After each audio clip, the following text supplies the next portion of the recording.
Hi boys and girls. So for today's literacy challenge, I'm going to read a story for you and we're going to talk about the story at the end. It's quite similar to the activity that you've had in your home learning pack today. Hopefully you've already seen it. You've got a picture with lots of things on and your grown-ups have got some questions to ask you.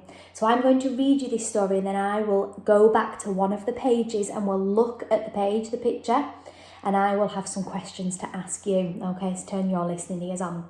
This story is called The Snail and the Whale by Julia Donaldson. She's one of my favourite authors.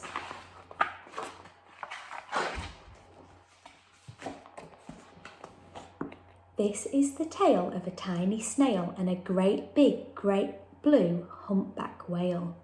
This is the rock as black as soot, and this is the snail with an itchy foot. The sea snail slithered all over the rock and gazed at the sea with the ships in the dock.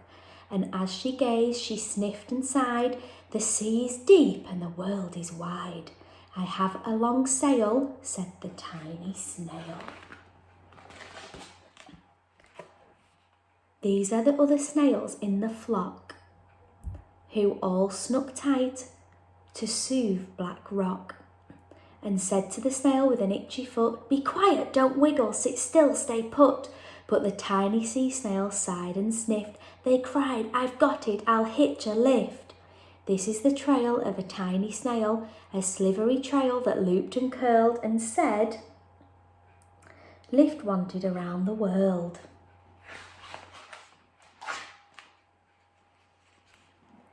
This is the whale who came one night when the tide was high and the stars were bright, a humpback whale immensely long, who sang to the snail a wonderful song of shivering ice and coral caves and shooting stars and enormous waves. And this is the tale of a humpback whale. He held it out of the starlit sea and said to the snail, "Come sail with me." This is the sea so wild and free, they carried the snail and that carried the whale and the snail on his tail to towering icebergs and far-off lands, with fiery mountains and golden sands. These are the waves that arched and crashed, that foamed and frolicked, and sprayed and splashed the tiny snail on the tail of the whale. These are the caves beneath the waves, where stripy fish with feathery fins and sharks with hideous toothy grins swim round all the whales and all the snail on his tail. This is the sky so vast and high, sometimes sunny and blue and warm, sometimes filled with a thunderstorm, with zigzag lightning flashing and frightening the tiny snail on the tail of the whale. And she gazed at the sky, the sea, the land, the waves and the caves and the golden sands. She gazed and gazed, amazed by all. She said to the whale, "I feel so small." But then came the day the whale lost his way. There are speedboats racing a race, zigging and zooming all over the place, upsetting the whale with their ear-splitting roar, making him swim too close to the shore. This is the tide slipping away. And this is the whale lying beached in the bay. "Quick, off the sand, back to sea," cried the snail. "I can't move on land, I'm too big," moaned the whale. The snail felt helpless and terribly small. Then, "I've got it," she cried, and started to scrawl. "I must not fail," said the tiny snail. This is the bell on the school in the bay, ringing the children in from their play. This is the teacher holding the chalk, telling the class, "Sit straight, don't talk."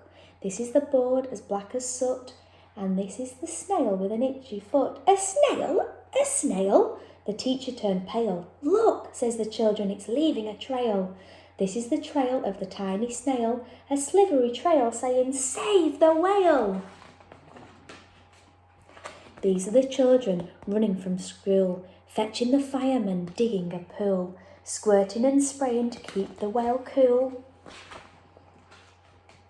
This is the tide coming into the bay, and these are the villagers shouting hooray as the whale and the snail travel safely away. Back to the dock and the flock on the rock, who said, how's time flown and haven't you grown? And the whale and the snail told their wonderful tale of shimmering ice and coral caves and shooting stars and enormous waves, and of how the sail, so small and frail, with her looping, curling, silvery trail, saved the life of a great big humpback whale. Then the humpback whale held out its tail, and on crawled the snail, after snail after snail. And they sang to the sea as they all set sail on the trail of the great blue humpback whale. So there we go, that's the end of my story. Let's go back to my favourite page where there's lots and lots of things going on. So I like this page here because there's lots of things going on. So I might ask you, what are the children doing here? Can you have a look? That's right, the children are running, aren't they? Can you see what this person's got in their hand? They've got a snail in their hand. Can you remember why the children were running? That's right, they were running because they wanted to go and save the whale, didn't they? And look at this picture here. So on here, I might ask you questions. Why do we think that there's a helicopter in the sky? Have a think. That might be because it's come to try and save the whale as well. And look here, who are these people? Yep, that's right, they're firemen. Look, they're doing their job. They've got their fire engines and they're squirting lots of water on the whale. Think about why they might be doing that. That might be so that they can make a pool around him. Okay, look at all these people here. What are these people doing down here? Yeah, that's right, they're digging. They decided to try and dig a pool, didn't they? And look, they've got a digger to do that as well. Think about how the people might be feeling on this page. They might be panicking a little bit. They might be excited as well, hoping that they're going to save the whale. Okay, so when you read a story, it's really good to go back and have a look at the pictures and talk with your grown-ups about what's happening. Okay, see if you can do that today with a different story and let me know which one you choose. Okay, enjoy. Bye.